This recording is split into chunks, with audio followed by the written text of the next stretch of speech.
na carta do apóstolo São Paulo aos Colossenses. Está no Novo Testamento, capítulo de número 1.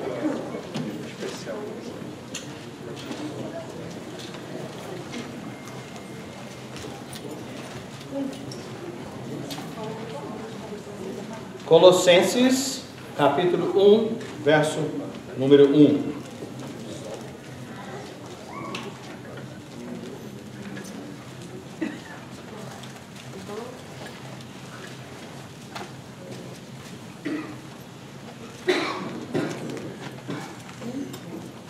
Colossenses, capítulo 1, verso 1. Nós vamos ter uma conversa aqui hoje, tipo assim, como se fosse um estudo bíblico, né? Diferente de pregação, por vezes vem, eu estou falando e passando e você não tem a oportunidade de interagir. Então eu quero abrir a oportunidade para você interagir comigo. Então eu vou explicar, nós vamos ler, eu vou explicar o texto e fazer algumas colocações. Mas gostaria de dizer que você tem a liberdade de repente você quer uma explicação, não está claro, você pode pedir, ok? Eu tenho confiança no meu coração que você vai ouvir e talvez algumas ideias vão permanecer e você vai sair daqui pensando nessas ideias, né? E trabalhando no seu coração. Colossenses capítulo 1, versículo 1. Diz assim a minha versão: Paulo, apóstolo de Cristo Jesus, pela vontade de Deus, e o irmão Timóteo. Só uma pausa, né? Aí você vê Paulo, ele está se apresentando e ele usa um título. Qual o título que o Paulo usa para se introduzir? Qual o título? Apóstolo. Da mesma maneira que eu estivesse aqui dizendo, Renato, pastor da igreja, tá? Versículo 2: Aos santos e fiéis, irmãos em Cristo, que estão em Colossos, a vocês, graça e paz da parte de Deus, nosso Pai, e do Senhor Jesus Cristo. Então essa carta tem destinatário. Quem são os destinatários dessa carta? Os santos e fiéis. Tá? E esses santos e fiéis de uma cidade específica. Que cidade é essa? Vocês têm uma ideia onde essa cidade está hoje? Ela está na parte oeste da Turquia. Aquela região, naquela época de Paulo, era chamada de Ásia Menor. A gente vê muito na palavra de Deus, né? As 7 igrejas da Ásia, de Apocalipse. Então você pensa naquela região da Turquia, na parte oeste. Então o remanescente de Colossos está naquela região aí. A palavra apóstolo, hoje, eu sei que hoje esse termo é usado e por vezes causa confusão para nós, né? Mas apóstolo, no seu sentido original, é aquele que foi enviado, é um embaixador. E no contexto bíblico, aquele que foi enviado diretamente por Jesus. Ou seja, era um embaixador diretamente ligado, conectado com a ordem de Jesus. A partir do apóstolo enviado por Jesus, então nós temos, algumas pessoas usam o termo apóstolo, porém ele não tem mais o peso original que tinha na época de Jesus. Alguém pode perguntar, mas o Paulo não foi um dos 12, né? Então como é que ele tem o direito de se chamar, de se introduzir como apóstolo? Você se lembra que ele teve uma experiência extraordinária com Jesus. Na sua conversão, ele estava a caminho de Jerusalém para Damasco, na Síria, e lá no caminho Jesus apareceu a ele e falou com ele diretamente e o comissionou, o chamou.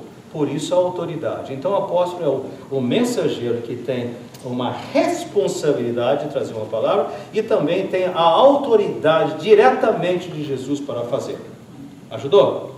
Então esse é o que está escrevendo. Esse modelo de carta de que a pessoa coloca a pessoa que escreveu, o autor e também o remetente, isso era um estilo da época, e ele está usando o estilo que era usado na época. Agora, os destinatários são os santos. Que santos são eles? Quem são os santos? A igreja. Todo mundo? Todo mundo? Toda a igreja?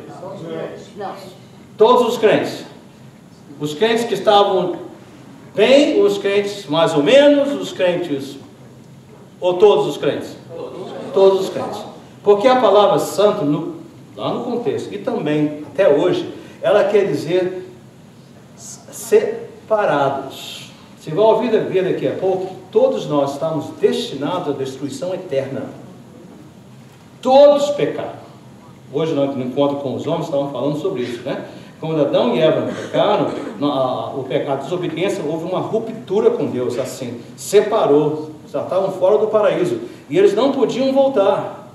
E um dos irmãos falou muito bem, né? Porque eles haviam comido, desobedecido a Deus, comido da árvore do bem, do conhecimento do bem e do mal, e se eles ficassem no paraíso, tinham o perigo de comerem da árvore da vida, eles iam morrer na condição de separação. Então Deus, pelo seu amor, os expulsa. Olha a disciplina por amor. Os coloca para fora, para que eles não tenham acesso mais à árvore da vida, para que eles não permaneçam para sempre em eternidade separados de Deus, e coloca uma espada flamejante na porta e um querubim também, para que eles não voltem, porque somente Deus vai poder, através de Jesus, nos restaurar. Ajudando? Então, santos são aqueles que mereciam estar fora e que Deus agora, pela sua grande misericórdia, separa para Ele. Eu não sou feliz com isso não, né? Quem está em Cristo Jesus foi separado, ou seja, santo, santificando. A nossa confusão vem que às vezes nós pensamos que santo é alguém que anda direitinho, e é bom andar direitinho. Nós devemos ter essa vontade. Você vai ouvir falar sobre isso também. Nós devemos querer andar corretamente, seguir sempre a palavra de Deus. Mas se você está em Cristo, você é um santo, você é uma santa. Vira para a pessoa do lado e fala assim: você está em Cristo? Pergunta. E você respondeu que sim, diz: você é um santo. Fala. Me engana que eu gosto. Te conheço.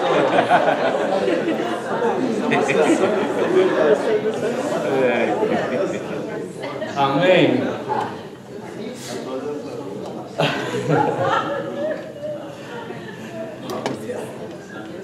A nossa mente é muito, ela já está assim, bitolada, né? A pensar que santo é pessoa direitinho, né?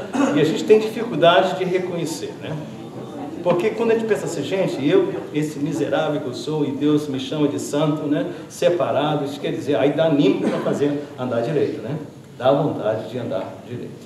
Versículo 3, ele continua, e Paulo também usa algo que era característico dele. Paulo foi usado por Deus para escrever 13 dos 27 livros do Novo Testamento. Olha só, uma grande quantidade, né? 13 dos 27 livros foram escritos através de Paulo. Então ele usa sempre essa introdução. Ele diz quem está escrevendo, a quem ele está escrevendo, e ele começa sempre com elogio. É igualzinho o esposo para si: ô querido, você está tão bonita hoje. Quais são os nossos planos para o dia, né? Muda tudo, né? Você prepara um lanche para eu levar para o trabalho? Mas começa sempre com o quê? Com uma palavra de elogio. É um negócio. Paulo era um solteiro pronto para casar, né? Porque o homem, ele ensina a gente bem.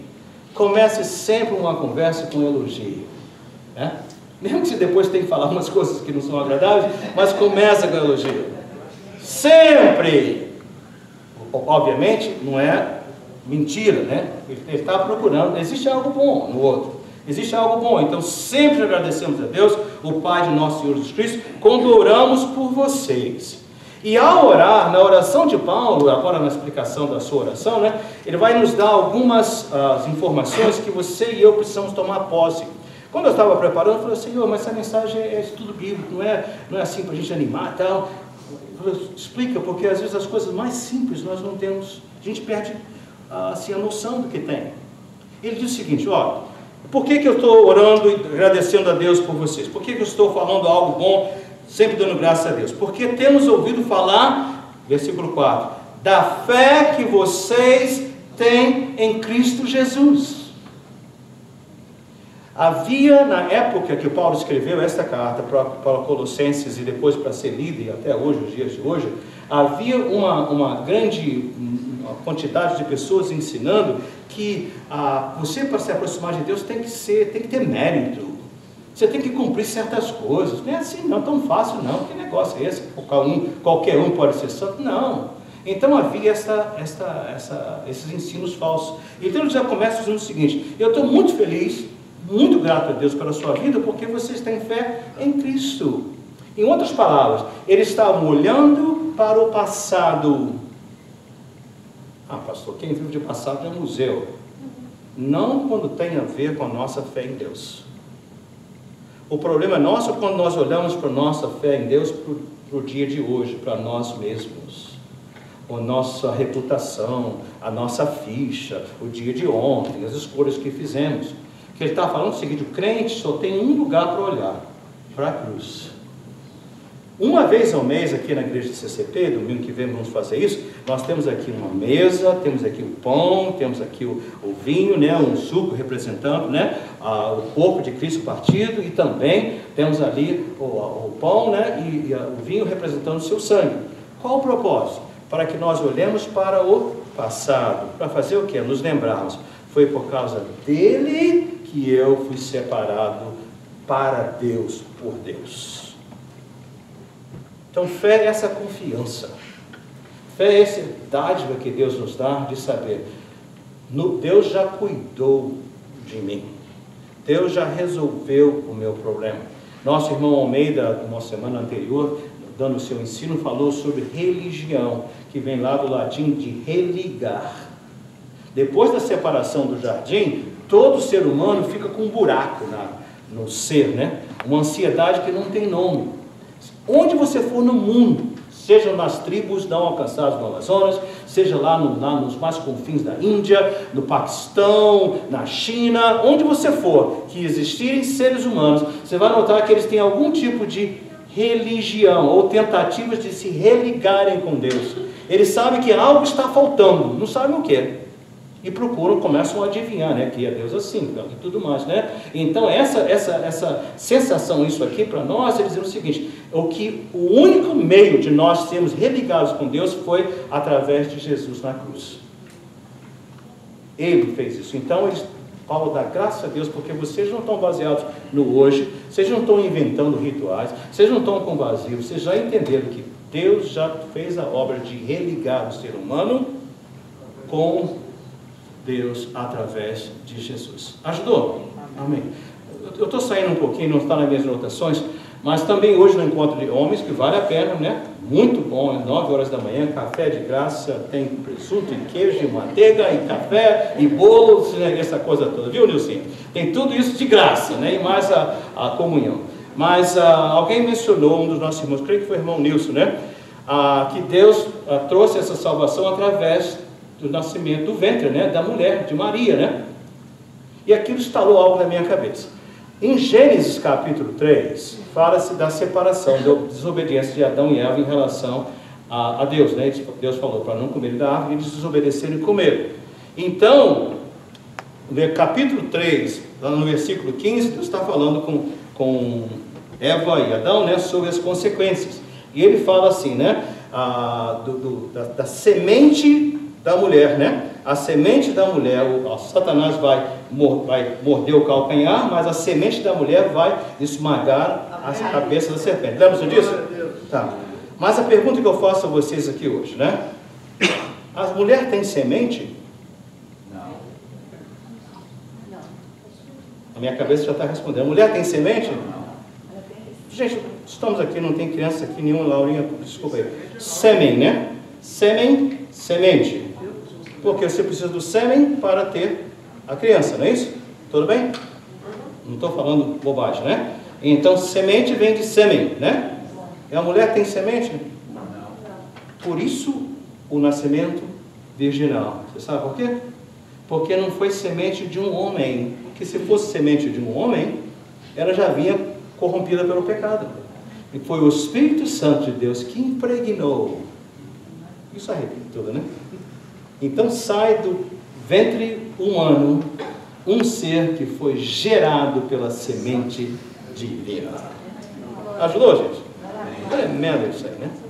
E essa semente divina, igualzinho a nós, mas que veio puro, que nunca pecou, nunca desobedeceu o Pai. Obediente até a morte, morte de cruz. Está aí uma coisa extra, né? Então essa é a palavra. Então ele disse, graças a Deus, por quê? Porque vocês não estão se baseando no seu comportamento, nem nas suas boas obras, nem no seu dia a dia, nem se você levantou do pé direito ou pé esquerdo. Vocês estão baseados na dádiva de Deus em Cristo Jesus. E segure isso aí. Há dias, gente, que nós estamos santificados. A gente está assim, queimando, né? Mas há dias que a gente está com uma raiva, está chutando o pau da barraca, chuta o cachorro, se tem cachorro, né? Aquela coisa toda. Não faça isso, que não é legal, né? Mas você vai lembrar que eu fui separado não pelo meu levantar ou pelo meu deitar, pelas boas escolhas ou más escolhas. Eu fui separado por causa da morte de Jesus em meu lugar. Diga amém para isso. Amém. Segurou isso aí, né? Vamos lá continuar até onde nós pudermos nesse texto. Mas não é somente isso. Versículo 4 fala assim, e do amor que tem por todos os santos. Gente, fé sem obras, São Tiago já fala, né? Ela é o quê? Ela é morta. Fé sem obras é morta. Ou seja, se eu tenho essa compreensão de como Deus é maravilhoso, que me ama desse jeito, como é que eu não vou amar o meu irmão? É natural. Essa inclusão, o relacionamento, a existência do perdão, a ausência da amargura, tudo isso começa, nós não fazemos isso para nós sermos santos. Nós devemos agir assim porque somos santos. Paulo fala assim, o amor de Deus me constrange.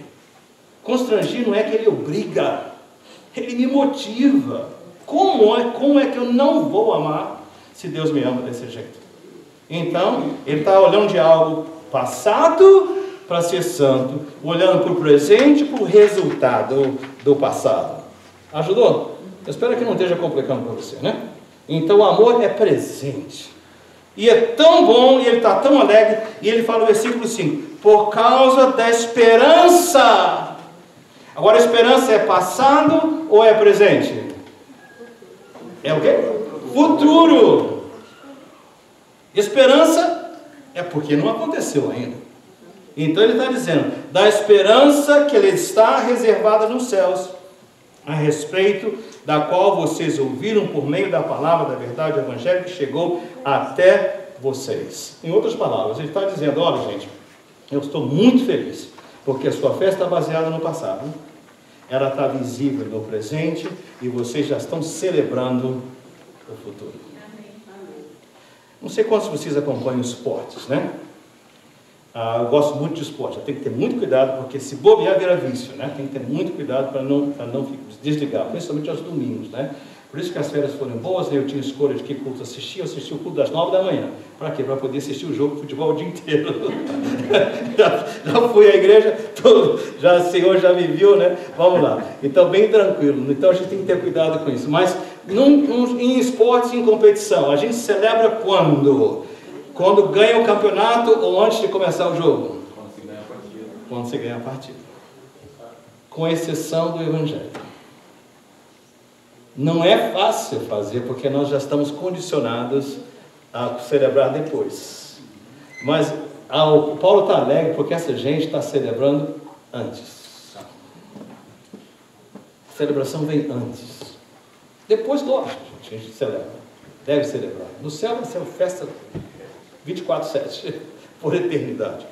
Mas o ideal, a bênção é quando nós podemos celebrar agora.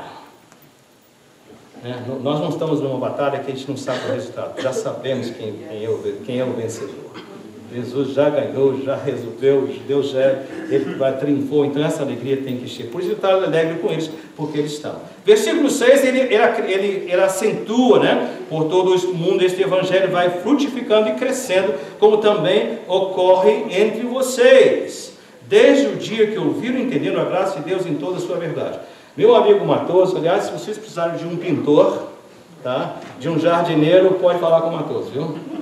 Ele está praticando lá em casa e ele está fazendo um excelente trabalho, viu?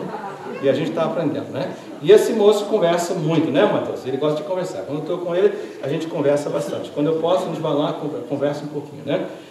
Mas uma coisa que ele falou ontem que encheu meu coração. Ele falou assim, pastor, a CCP tem um plano para expandir Eu pensei, eu falei, ó, não sei que plano, eu pensei que talvez outras igrejas, falei, ó, nós ajudamos a igreja, criar a igreja de South River, temos a igreja em Connecticut, em Bridgeport, temos lá em Danbury, temos lá em Fort Lauderdale, temos um monte de igrejas que nós fomos parte direta, né?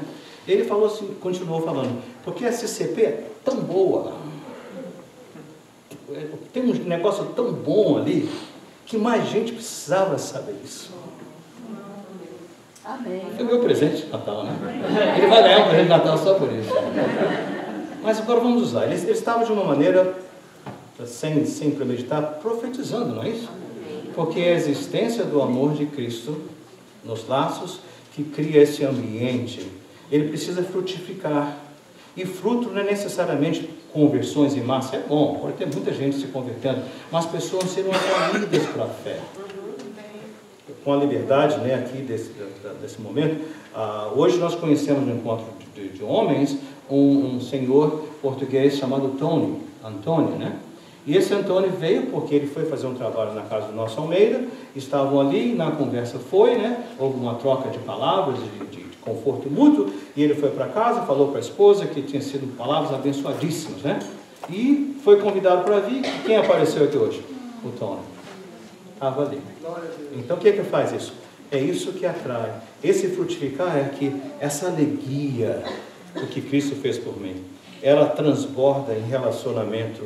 E as pessoas vão chegando e falam, isso é tão bom, eu quero experimentar isso também. Isso é a beleza do Evangelho. Beleza. E o Paulo está dizendo, isso é bom demais.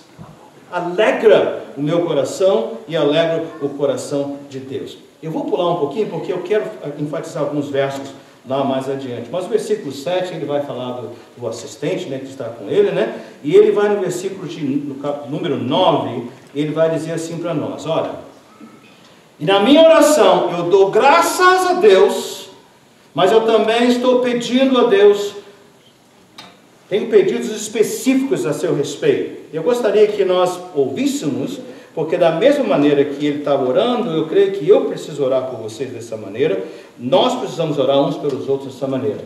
E eu vejo aqui, pelo menos nos versículos de 9, 10 e 11, pelo menos 3 áreas, pedidos específicos. Se eu estou orando por a Rosângela, eu vou pensar assim, Senhor, eu quero orar dessa maneira. Se eu estou orando pela Adriana, dessa maneira. Se eu estou orando pela Mônica, dessa maneira. Pelo Reinaldo, pelo Chiquinho. Senhor, me ajuda, tá? Para a oração não ficar assim, lá por todos os lados. Que áreas são essas que ele está orando, né? Versículo 9. Por essa razão, desde o dia em que ouvimos, não deixamos de orar por vocês. E aqui vem o primeiro pedido. Para quê?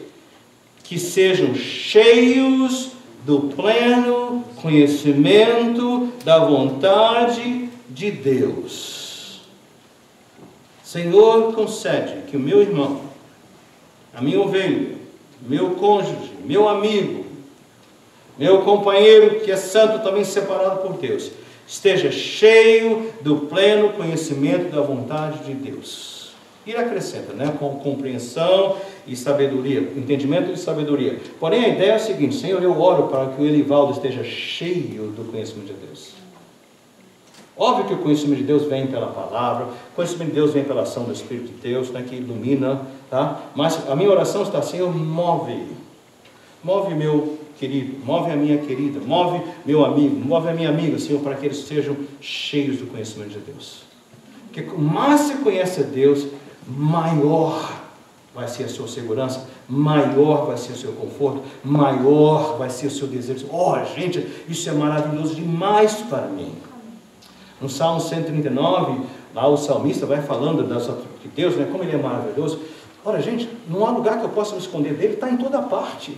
Se eu vou lá para cima, ele está. Se eu vou lá para mais baixo, ele está. Se eu me escondo aqui, ele está sempre em todo lugar. Ou seja, eu nunca estou sozinho. E ele fala, esses pensamentos são maravilhosos demais para mim. Ele fala, eu não entendo isso, mas eu vejo que desde o ventre da minha mãe, Deus já estava...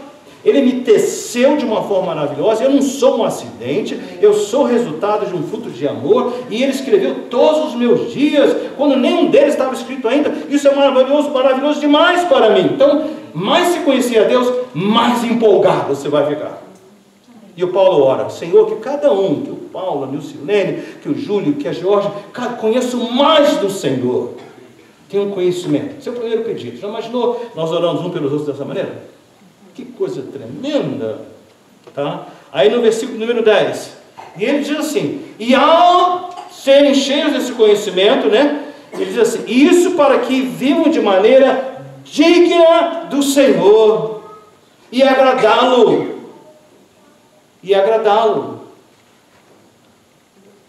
Depois que o Rosiel Silva mandou para mim aquele post, né, eu fui ver o resto, eu queria achar a mensagem inteira, porque eu sei que era só um clipe da mensagem, né? Tenho certeza que o pastor Cláudio consertou no resto, espero que ele consertou no resto da pregação, né? Mas eu fui ver uma outra mensagem dele, não consegui achar e desisti, mas talvez o Cláudio, né? Nós vimos esse vídeo juntos, né? Rimos muito, né? Mas a gente ficou vendo uma outra mensagem, né? E ele, foi interessante o que ele falou na outra mensagem, porque ele falou o seguinte: nosso problema não é conhecimento, nosso problema é prática, não é saber o que tem que fazer. Nós estamos carecas de saber o que tem que fazer, o problema é fazer, né? Eu não lembro o título da mensagem, mas esse era o teor da palavra, né? Então, conhecimento que não resulta em prática, ele perdeu tempo. Mas eu estou confiante que se você for deslumbrado com quem Deus é, você vai dizer o seguinte: agora que eu sei quem Ele é, o que Lhe agrada, como é que eu não vou agradá-lo? Para que vocês vivam de maneira que agrade a Deus. E como é que a gente agrada a Deus? Andando de acordo com os seus caminhos, imitando as suas ações. Sede santos como vosso Pai Celestial é santo. Então cria agora um padrão. A gente não fica adivinhando mais, né? Está bem claro, sabe o que vai fazer, como fazer, quando fazer, como fazer. Então, o segundo pedido: Senhor, que não só nós venhamos tomar conhecimento da sua vontade, mas também, Senhor, meu querido, minha querida, andem de maneira que agrade ao Senhor. Que o Senhor se alegre com eles. E isso quer dizer frutificando em toda a obra e crescendo, né? Versículo 11 acrescenta o terceiro e último pedido específico. Talvez não vai dar tempo de eu falar o texto inteiro, né? Mas o versículo 11 que é: o primeiro, então, eu vou estar orando para que vocês estejam cheios do conhecimento de Deus, pleno, para que vocês, tendo conhecido a Deus, andem de maneira que agrade a Ele. Ande de acordo com o que você conhece. Mas terceiro, que nós possamos ser fortalecidos com todo o poder, de acordo com a força da sua glória. E ele explica o porquê que eu preciso de força: para que tenham toda a perseverança e paciência com alegria. Ou seja, ele está pedindo aqui uma infusão de poder espiritual para enfrentar as adversidades. Tá? Domingo passado eu falei sobre Babilônia e falei sobre Jerusalém. Entendo, gente, quando eu falo de Babilônia, eu estou falando do mundo do qual nós fomos separados e arrancados. Não estou falando de um país. E Jerusalém, estou falando do reino de Deus para onde nós fomos transportados. Se desse tempo, nós vamos chegar nesse texto lá que fala sobre isso também. Então, essa é a ideia de que todos nós que estamos em Cristo, nós somos elevados. Nós não estamos mais à mercê aqui desse tumulto das circunstâncias. Porém, nós vivemos ainda nesse mundo e há muitas aflições. Então ele está pedindo poder para nós perseverarmos. Perseverar é você não mudar de direção, é você não mudar o seu alvo, o seu rumo. Pode vir o vento, né? Nós cantamos aquele cântico, né, que fala, né, de andar sobre as águas, né? Como é que fala? Se o Senhor não abrir o mar, romper em pé. Como é que é? Se diante de mim, e esse andar sobre as águas, você levanta, né? Ele está orando o seguinte: que haja tal poder que mesmo que as águas não se abram, nós levantamos. Nós não ficamos indiferentes, nem fechamos os olhos, nem botamos a cabeça igual a avestruz que põe a cabeça na terra. Você não vai, nada disso. Você não nega o óbvio. Está doendo, está sofrendo, está o que seja, a coisa está difícil, mas você é elevado. Sempre ele está. E ele diz: para isso você precisa de poder, precisa de uma infusão de poder. O Espírito de Deus tem que vir e trabalhar overtime. Levanta e vem, ele usa um irmão, usa uma pessoa, usa uma palavra, usa um sonho, usa um culto, uma gravação, que seja um louvor para me levantar. Então ele está orando especificamente, né? Que a gente tenha conhecimento de Deus profundo. Ele está orando para que a gente tenha, né, essa habilidade. Agora que eu conheço a Deus, vou praticar. E ao vez que eu estou praticando, quando a adversidade vier, Senhor, se possível, abre o mar, abre as águas. Se não abrir as águas, me levanta, Senhor. Poderosamente. Ou seja, perseverança quer dizer, eu não mudo o rumo, não sou afetado, né? Não tem, né? Você se lembra da história dos amigos de Daniel, o Sadraque, Mesaque, Abednego, né? Já os nomes babilônicos que eles tinham recebido, né? Os nomes deles lá em Israel eram diferentes. Mas você lembra que houve aquele decreto que todo mundo tinha que adorar aquela imagem num determinado horário, não foi isso? E então, vocês não vão? Alguém já fez entrega, né? A oposição já falou, ó, tá vendo? Aqueles não estão adorando não. Eles estão perseverando. Eram fiéis a Deus, adoram só a Deus, continuam fazendo o mesmo. Não mudaram o rumo, nem por conveniência. Aí o rei chama, aparentemente gostava deles, né? Tenta conversar, imagina. Ô rapazes, você é bobeira, só dá uma joelhadinha e depois levanta, né? Fica em pé por dentro, mas só de fora. Ele fala, ô rei, porque se vocês não fizerem isso, vou mandar vocês na fornalha. E ela está muito quente, né? 7 vezes mais. E a resposta deles é clássica, né? Fala assim, ô rei, sabe de uma coisa, com todo respeito, Vossa Excelência, né? Sua Alteza, quero lhe dizer o seguinte, nosso Deus é capaz de livrar. E eu oro para que ele livre. Estou parafraseando. Mas sabe de uma coisa, se ele não livrar, nós vamos, pode nos jogar na fornalha. Você notou que é perseverança? Não é vontade de sofrer, nem masoquista, nem gostar de sofrer. Mas dizer o seguinte, eu estou amarrado, estou agarrado, como a gente fala, né? Estou agarrado, não tem jeito de... Eu não fico à mercê aí de para lá, para cá, circunstância, o dia amanheceu bem, aconteceu isso, a política está a meu favor, está contra, e tal, que seja o que for. Estou firme no caminho do Senhor. Ah, Senhor, o tempo voa, né? Ai. Vou terminar aqui, vou rapidinho nesses próximos versículos, tá? Até o 14, né? Versículo 12 fala assim, continua a oração dele, dando graças ao Pai que nos tornou dignos de participar. É uma palavra de ênfase, Paulo está sendo redundante, ou seja, está repetindo algo que ele já disse no início. Nós somos separados por Deus, porque havia aquela conversa de que as pessoas eram separadas pelos seus méritos. Tinha que fazer isso, fazer aquilo mais, e o Paulo estava falando, presta atenção, essa obra é de Deus. O passado da fé em Cristo foi Deus que fez isso, o presente é o fruto disso, e a esperança é Ele que está guardando o futuro para você. Então, tudo vem de Deus, e foi Ele que fez você, a mim, digno de participar. Não foi no nosso mérito. Efésios 2 fala assim, pela graça sois salvos, mediante a fé, que é dom de Deus, presente de Deus, não vem de vós, para que ninguém se glorie. Então ele está enfatizando esse aspecto. Mas eu queria dizer o seguinte, o versículo 13, e aqui terminar com isso. Pois ele nos resgatou do domínio das trevas. Ou seja, amados, hoje de manhã foi uma conversa gostosa também, estavam falando sobre livre-arbítrio. Não posso voltar ao assunto todo aqui, né? Se você quer saber se existe livre-arbítrio ou não, você fala com os homens que estavam presentes, que eles vão te explicar como é que é essa história toda, né? Mas o ponto é o seguinte, resgatar, ou seja, eu estava prisioneiro. Não sei se alguém tem uma canção para isso, que domingo passado ficou lindo aquela canção, encaixou direitinho, né? Mas eu estava prisioneiro de Satanás, não tinha chance. Resgate, você sabe que resgate é resgatar pela força. Jesus, usando nos seus ensinos, fala assim, você tem que entrar na casa do valente, e tem que arrancar as armas dele. Mais tarde no capítulo 2 de Colossenses fala assim, você tem que pegar o desgraçado, amarrá-lo com correntes e fazer um desfile com ele aí para o ridículo. Todo mundo está vendo, ó, ele era o valente, já não é mais. Amém. Resgatar é isso. É que Deus, através de Jesus, com mão forte, foi lá no inferno, arrancou você e eu, que estava direitinho no caminho, já numerado, tudo com a senha, ele arrancou a gente daquela fila, resgatou. Isso aí nós temos que ter alegria nisso aí. Eu fui resgatado, arrancado. Alta benção. Só de ser arrancado do inferno eu já estava feliz. Mas ele tem mais boas notícias para nós, né? E ele fez conosco o quê? E ele nos transportou. E eu vou usar a liberdade, ele nos transplantou. Ele não fez só a viagem. Ele me arrancou do inferno e me botou no reino do Filho da sua luz.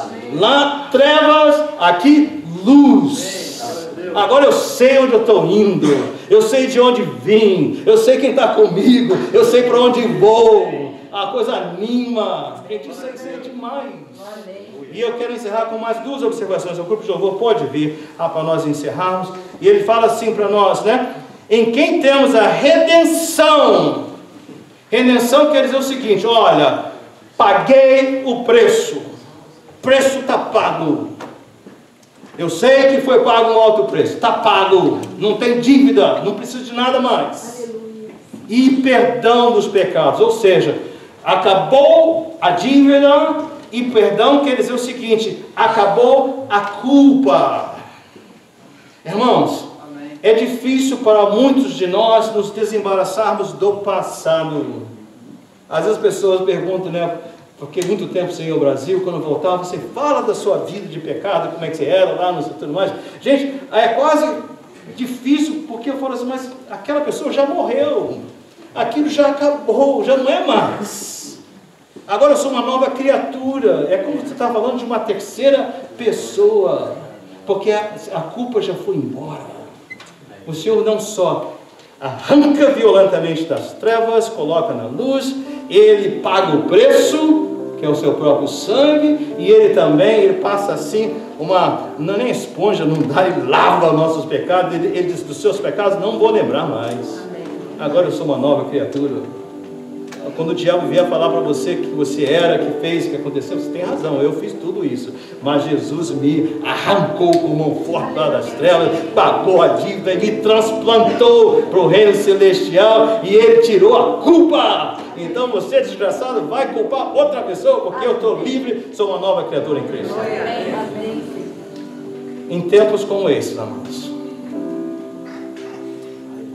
seja qual for as circunstâncias, venham bons ventos, bons meses, ou venham ventos de tribulação, ou maus meses. Se o Senhor não abrir o mar, andaremos sobre as águas.